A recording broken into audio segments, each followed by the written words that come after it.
He had one chance. For that question Ebuka asked.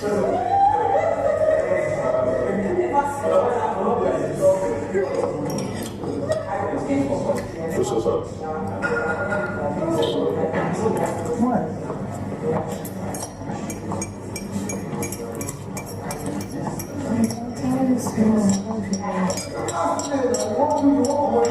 Another week, bro. We might fuck up, but I'm still here.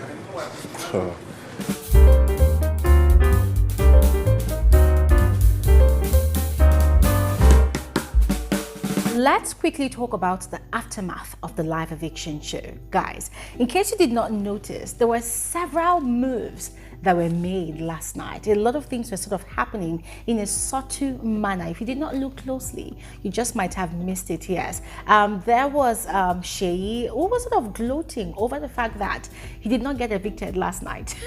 Guys, we're going to talk about that one.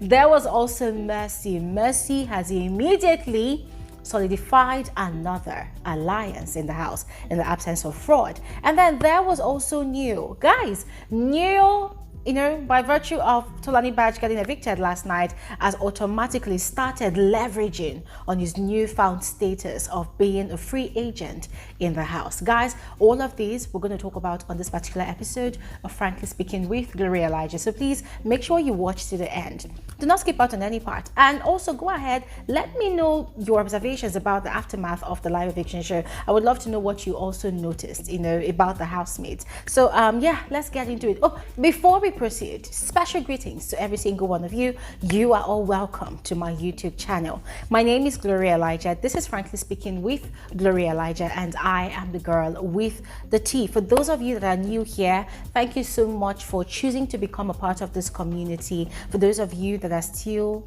you know, deliberating on if you should subscribe or not, please make up your mind and subscribe. All right, just go ahead and do exactly what you see on your screen. And yeah, please like this video and feel free to share. Now quickly, let's get into the details of this conversation. So last night, guys, I'm going to be frank with all of you. First, I was expecting an altercation between Venita and Angel, but it might seem as though for some weird reason, or it could probably be because of the information Venita has gotten from Biggie's 4 new house guests, Venita has sort of kept her cool.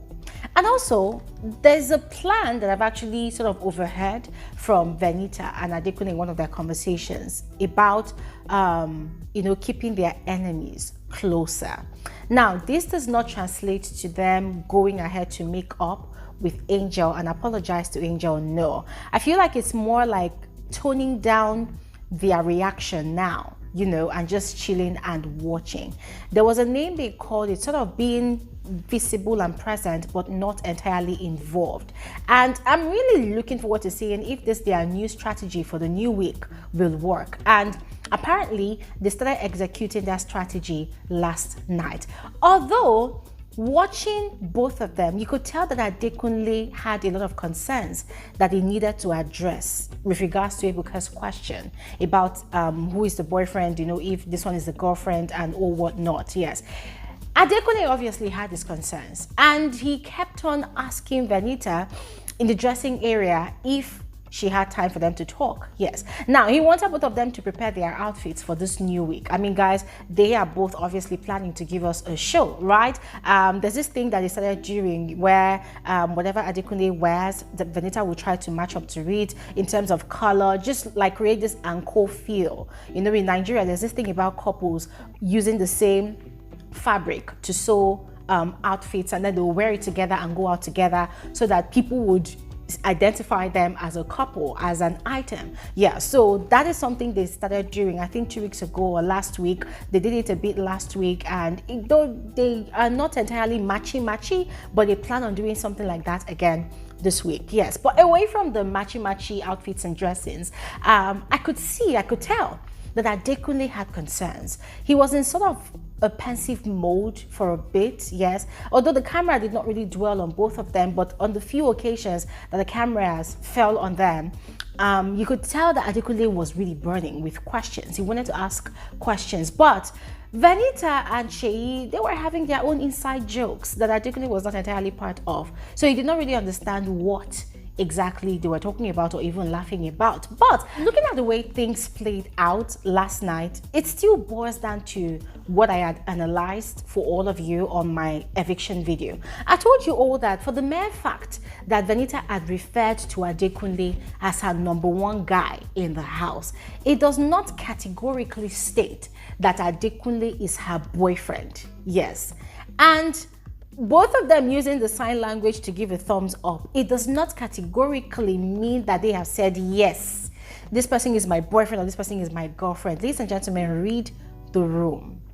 Yeah, read the room. But anyways, my eyes are still on those two people. I have a strong feeling that come this week or maybe later on today, they will have a conversation about that. Even when they were having dinner at the dining table, Adekunle said something about, it's really sad, that Ebuka's question, it's really sad. But he was not going all in to, expatiate on that conversation. And Venita too was not encouraging him. Now, usually, if both of them have concerns or something bothering them, and Venita would push and push and push for Adekunle to talk about it, and later he would talk about it. If they are eating, he would say, oh, after we finish eating, we'll talk about it. But last night, they did not really talk about it, or maybe they did, the cameras did not show us, but we did not hear them have that conversation. So I am just waiting to see if and when they will have that conversation. If it happens, I will let you know about it, and of course give my own analysis about it. Now, away from Venita and Adekunle, there was also Seyi, as I said,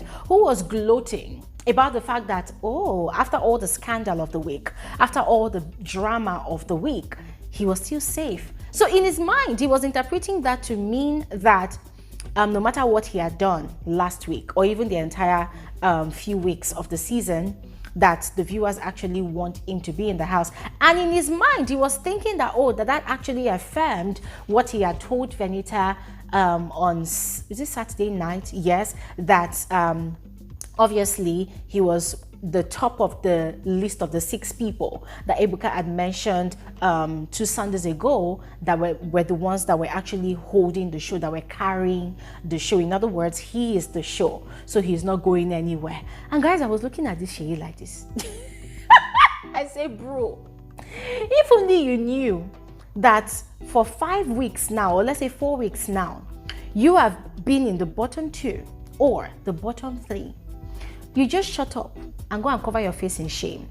But then I don't blame him, because he doesn't really know what's happening in the real world. I guess he doesn't really know what's happening out here. Yeah, but it was quite interesting to see how, his shoulders rose. I was watching this guy, the way he was walking around the house like, yes, this is my kingdom. I'm going to rule and conquer. Seyi's shoulders really rose up high. And guys, I was just having a good laugh. And for me, I'm just like, okay, we shall see. Now that other bottom housemates have been evicted, Seyi, what that means is automatically, by hook or crook, anyhow, it's either you get evicted this week or we'll see. I'm like, the only thing that's going to save Seyi from eviction this week is if his voting fan base performs a miracle. And remember, there are the fans that hype and all whatnot, and there's the voting fan base, of course. So we're gonna see about that. Now, away from that, let's quickly move on to New. Now, we saw how New reacted when Tolani's name was mentioned as the evicted housemate last night. The guy was acting all dramatic. This guy was giving us a show,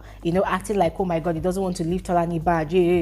And then after she had been evicted, after she left the house, in the garden, he kept on saying some nice things about her, hyping her big badge. And guys, something quite interesting happened on Twitter as well.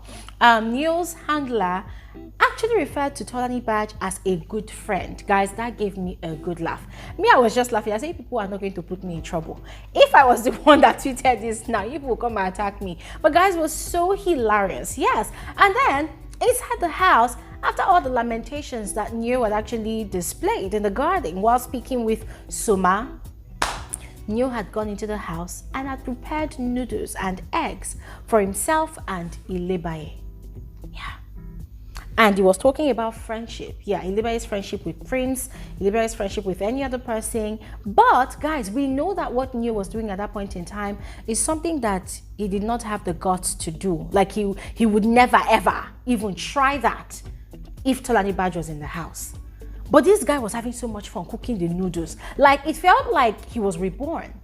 It felt like he had just been liberated from the shackles, from the shackles of slavery, from the shackles of an ungodly entanglement with Bbnaija. Guys, it was so interesting watching you, the way he was freely having conversations with ilebaye. And guys, here, it sort of spiked up my interest. And right now, my antennas are on those people. I want to see what's going to come off this new freedom that Nyo has just suddenly attained, you know, via the absence of Bbnaija from the house. Guys, I don't know what you think, but just go ahead, let me know your thoughts in the comment section below. Now, last but not the least, Mercy Eke. So guys, it was quite interesting, you know, seeing Mercy's reaction last night during and after Fraud's eviction from the house. We know how much Fraud means to Mercy. Fraud is more like a crutch for Mercy. Yes, they eat together, they sleep together, and I mean, ever since the 4 new house guests got into the house, they had started sleeping separately. I guess they have given them information that, oh, people are actually complaining that, oh, Mercy is spooning and cuddling with a married man. Anyways, as I was saying, we've seen how much Fraud means to Mercy. Fraud literally takes care of Mercy. He cooks for her, they eat together, they eat from the same plate, they do everything together. They are like a couple in the house, but it's friendship, right? It's just friendship. So when Fraud got evicted yesterday, guys, it really hit Mercy hard. She did not know how to take it because she had been telling Fraud about many dreams that she had been having in the house, that, oh, both of them held hands together and walked into the finals, you know, that the winner was between both of them. And I was just laughing. I'm like, Mercy, we understand that you are Joseph the dreamer. We understand that you had many dreams back during the PERE gang season, but this is the all-star season. Things might not swing your way. And then lo and behold, Fraud got evicted last night. But anyways, away from the eviction now, it was the way Mercy was hasty to moving on to White Money. Guys, now you see that alliance that White Money had actually proposed to Mercy in the first week of the show. That Mercy was doing shakara, that she did not say yes or no, she just left White Money hanging.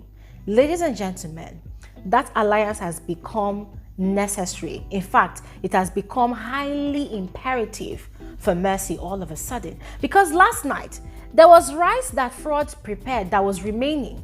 Mercy had gone to dish out the rice, microwaved it, and had invited White Money that both of them should go and eat in the garden together. So the same thing that she would normally do with Fraud, she already started doing with White Money last night. Now, yes, it's a giving. Both of them already have a relationship, like a friendship. They already have a rapport. But we know that White Money had been more loyal to Mercy than Mercy had been loyal to White Money. Mercy did not rate White Money's loyalty at all. The only time we see Mercy really interacting with White Money is during parties, when they would dance with each other from time to time, and then afterwards she would fall back to Fraud, her best friend and her closest confidant in the house. So watching the way she was carrying White Money along last night, the way she was sticking by White Money's side, guys, it was just so funny, and it just totally reaffirmed what I have been saying on this channel. That number one, Mercy calls herself the queen of highlights, but there is no highlight for Mercy without her attaching herself